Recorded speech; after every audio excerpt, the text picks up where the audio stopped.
এখনো তারা বলতেছে যে শেখ হাসিনাকে আসতে দিবে তারা, শেখ হাসিনা আওয়ামী লীগ নির্বাচন করুক, জনগণ নাকি সিদ্ধান্ত নিবে। এটা নাকি আমরা নাকি বলতে পারবো না যে আওয়ামী লীগের বিরুদ্ধে, মানে আওয়ামী লীগের নিষিদ্ধ কিংবা নিবন্ধন বাতিলের দাবি নাকি করা যাবে না, জনগণ নাকি নির্বাচনের মাধ্যমে সিদ্ধান্ত নেবে। আরে ভাই, এখন তো বলতে হয় যে আমরা কি বোকা নাকি? 5 অগাস্টে তো আমরা ইতিমধ্যেই তো এই জনগণ তো আওয়ামী লীগের বিরুদ্ধে রায় দিয়েছে। আওয়ামী লীগের বিরুদ্ধে রায় হচ্ছে আওয়ামী লীগ একটা পলাতক দল, আওয়ামী লীগ বাংলাদেশ থেকে পালিয়ে গেছে, তারা এখন পরিষ্কারভাবে ভারতের এজেন্ট। সেই দলকে আবার নির্বাচনের মাধ্যমে নির্বাচনে এখানে এনে নির্বাচনের মধ্যে দিয়ে আবার আমাদের প্রমাণ করতে হবে যে আমরা আওয়ামী লীগকে চাই না। আমাদেরকে রাজনীতি শেখাতে আসবেন না। আপনারা 36 বছর ফেল করেছেন বলে 36 দিনের আন্দোলন সফল হয়েছে। আপনারা ভয় পান, তার কারণ হচ্ছে তাদের সামনে আপনাদের অতীতের ভুলগুলো পরিষ্কার, তারা ইতিহাস পড়েছে, তারা খোঁজ নিয়ে দেখেন। এই 5 তারিখের আগে এই নাহিদকে আপনারা এই পত্রিকাওয়ালারা চিনতেন না। আপনারা জিজ্ঞেস করেছেন নাহিদ কি জঙ্গি নাকি, এটা আমাদেরকে তা প্রমাণ দিতে হয়েছে, সার্টিফিকেট দিতে হয়েছে যে না, নাহিদ জঙ্গি না, মাহফুজ জঙ্গি না।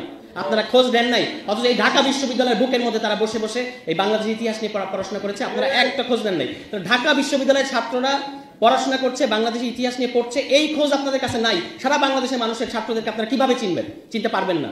আমাকে বিএনপির নেতা বলতেছেন যে রিকশাওয়ালা কি কোটা বুঝে? রিকশাওয়ালা আপনার চেয়ে ভালো কোটা বুঝে। জুলাই মাসে এখানে ভাইরাল ভিডিও আছে, দেখেন।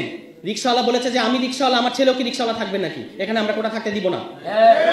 রিকশাওয়ালা আপনার চেয়ে বেশি কোটা বুঝে, এবং আপনারা খালি বুঝেন নির্বাচনী একমাত্র আন্দোলন, আর কোনো বাকি আন্দোলন না। চাকরির ইস্যু একটা অত্যন্ত গুরুত্বপূর্ণ ইস্যু।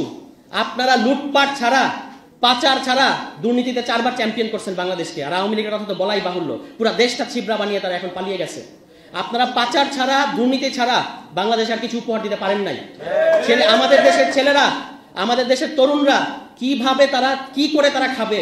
তারা কি চাকরি করবে নাকি? ঠিক আছে, চাকরি সবার চাকরি করতে হবে না, তাহলে আপনি তাকে উদ্যোক্তা কোনো ইনসেন্টিভ দিচ্ছেন? কোনো ইনসেন্টিভ তারা দেন নাই আমাদের তরুণদেরকে, তাহলে তারা চাকরি আন্দোলন করবে না? আপনাদের নির্বাচনের পিছনে কি আপনাদের পিছিয়ে দাঁড়াবে এবং তারপর আপনারা আবার ক্ষমতায় এসে আমাদের সাথে জুলুম করবেন? এই কারণে আপনাদের নির্বাচনের দাবিতে আন্দোলনে জনগণ সাড়া দেয় না। এই কারণে আপনারা 7 জানুয়ারিতে ফেল করছেন। স্বীকার করেন আপনারা কেন 7 জানুয়ারির আগে যে দামি নির্বাচনের কথা আমরা বলি, আপনারা তো দামি আন্দোলন করেছেন। আপনারা দামি আন্দোলন করেছেন যে স্যাংশন দিবে আমেরিকা, এবং সেই স্যাংশনের ইয়েতে এখানে আওয়ামী লীগ করে যাবে, তারপর সুষ্ঠু নির্বাচন হবে। এবং আপনারা পরে অভিযোগ করেছেন যে ঢাকা শহরের মানুষজনরা আমাদের কেচি গেট খুলে দেয় না, আমাদের নেতাকর্মীরা দৌড় খাইছে, এবং ঢাকা শহরের মানুষের এত খারাপ যে তারা আসলে আমাদেরকে কেচি গেট খুলে দেয় নাই। দিবে না তো আপনাদেরকে কেচি গেট খুলে, কারণ আপনারা তো তার জন্য আন্দোলন করতেছেন না।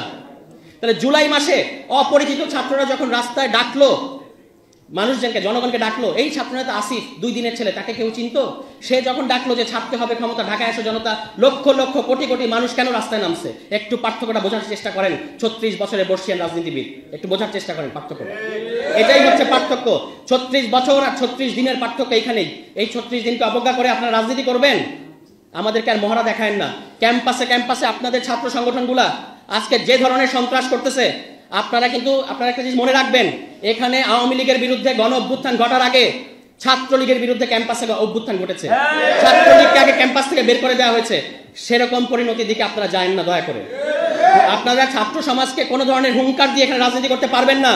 আপনি ছাত্রদল হন, ছাত্র শিবির হন, অন্য যে হন, ছাত্র সমাজের গায়ে একটা ফুলের টোকা দিয়ে এখানে কোনো ধরনের রাজনীতি আপনি করতে পারবেন না, এটা পরিষ্কার।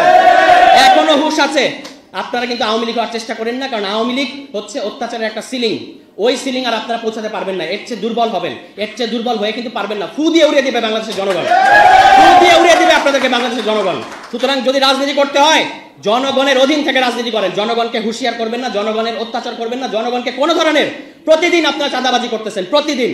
এই প্রতিদিনের চাঁদাবাজি খবর জনগণের নাভিশ্বাস উঠতেছে, এবং আপনারা একটা খুব ভালো মজা পাইছেন যে এখানে এই সরকারকে প্রত্যেকটা মুহূর্তে, প্রত্যেকটা পদে পদে কাজে বাধা দিচ্ছেন, প্রোক্লেমেশন করতে দিচ্ছেন না, সংবিধান করতে দিচ্ছেন না, রাষ্ট্রপতি পদে করতে দিচ্ছেন না।